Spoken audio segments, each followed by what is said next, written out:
once said, one machine can replace the work of 50 ordinary people, but no machine could ever replace the work of one extraordinary person.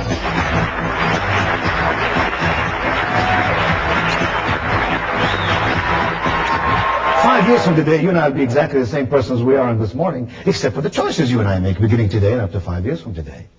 I have a friend, his name is Jack. Jack has been married 8 times. The last time Jack got married, we all printed bumper stickers that said, "Honk if you've been married to Jack." In a voice everyone could hear, he looked to me, he said, "Mr. Qubein, I admire you." I waved to all my secretaries to stop working, start taking some notes.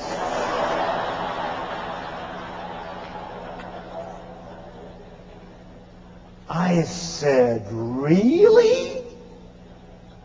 Why? I got time." Now, ladies and gentlemen, I've discovered the only person who truly welcomes change is a baby in wet diapers. The rest of us, unfortunately, at times, tend to change only when the pain of remaining the same becomes greater than the pain of changing. So I've discovered in my own life, as I suspect you have in your own life, that for the timid, change is always frightening. That for the comfortable, God forbid you and I ever become comfortable, because comfort zones lead to contentment. Contentment leads to mediocrity, and mediocrity invariably leads to disaster. But for the confident, ladies and gentlemen, for the confident, change is opportunity. Now, I know a little something about that,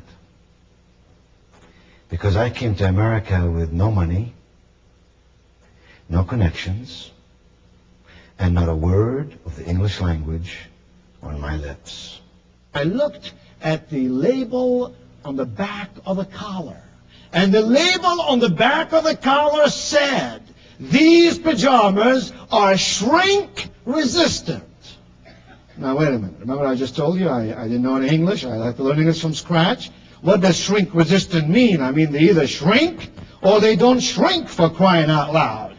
So I called the clerk over and I said to her, "Ma'am, please help me understand this. Forgive me for being so terribly naive. But it says right here on the back of these pajamas that these pajamas are shrink resistant. Would you please tell me, what does that mean? I mean, they either shrink or they don't shrink." Her answer, I thought, was a classic. She said, "Sir, that means these pajamas will shrink."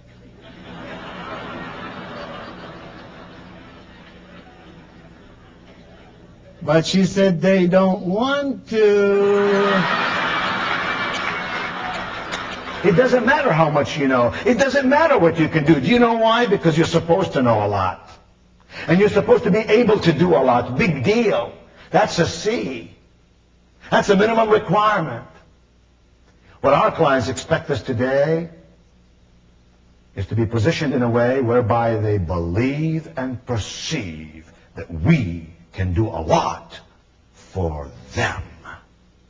You don't care how many years your dentist went to college or what books your dentist reads. What you care about is, can this dentist take my pain away when I most need him or her to take my pain away? That's called positioning. Positioning asks questions like these. Why should this client do business with me? How easily can somebody else imitate what I do? When my clients need what I make available, what I sell, do they think of me first? Hi, I'm Casey Kasem. If you've used professional speakers at your meetings in the past, you've probably heard the name of this gentleman, Nido Qubein. You may have heard his name, but you may not have actually seen him in action. You may have heard that he's won every major award there is to win in professional speaking, has been inducted into the International Speakers Hall of Fame, and has served as chairman of the National Speakers Association. You may have read one of his many books or listened to his popular cassettes on selling, communication, or positioning. What you may not know is that Nido came to America at age 17, couldn't speak a word of English, had no money or connections, and went on to build a successful career that has earned him the respect and admiration of colleagues and professional speakers everywhere. This short video is designed to introduce Nido's style and versatility to you. In the next few minutes, you'll see and hear how he combines humor and practical, powerful information. And it does prove to me that out of adversity can emerge abundance. And you know what else? Sometimes you have to go through adversity to enjoy abundance. Sometimes you have to fail at something to really appreciate the fullness of its success. Sometimes as we create our future, beginning today, we have to learn new things and adapt and change and seize the opportunity and make a difference along the path of life. And even take a calculated risk. Secondly, I discovered that star performers know how to go from selling to positioning. They know the difference between the two. You and I say things like these. We say, nothing is ever bought. Everything has to be sold. True. We say a great salesperson can sell a mediocre product a whole lot faster and more profitably than can a mediocre salesperson sell a great product. That, too, is true. We define the selling process as the 7 P's, your power to persuade plenty of prospects to purchase your product at a profit. And a sales manager friend of mine adds an 8th P. He said, don't forget about perseverance. One more story about attitude. This guy flying from Pittsburgh down to Atlanta. One of those dudes who'd rather be right than be happy, you know, people like that. They served dinner on the plane. Dinner wasn't much. It was a sandwich. Everybody ate the sandwich, grateful to God Almighty they had something to eat, except this guy. Oh, this guy had to reach up above him, and the little bell in the ceiling of the plane, ring, ring, ding, ding, ding, ring, ring, ding, until the flight attendant came running down the aisle. She said, sir, have we an emergency here today? Is there something wrong? He said, yes, ma'am. He said, this is a bad sandwich. Flight attendant picked up a sandwich with her left hand, took one look at it, and she went, bad sandwich, bad sandwich.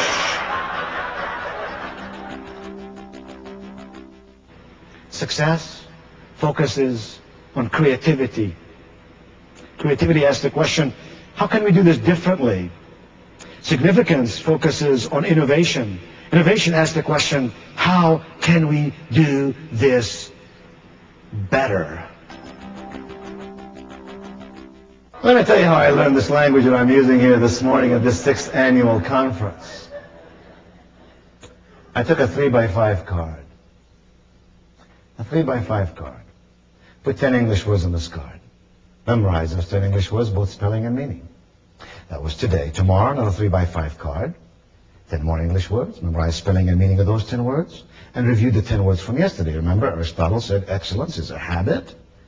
You don't decide to be excellent today and not excellent tomorrow. You're either excellent or you're not. It's the state of being. But the 21st century will demand that you and I never take anything for granted, that we truly become extraordinary in everything that we do. That we go beyond communicating to connecting, beyond selling to positioning, beyond training to education, and yes, beyond success to significance. Somehow, people will catch your spirit.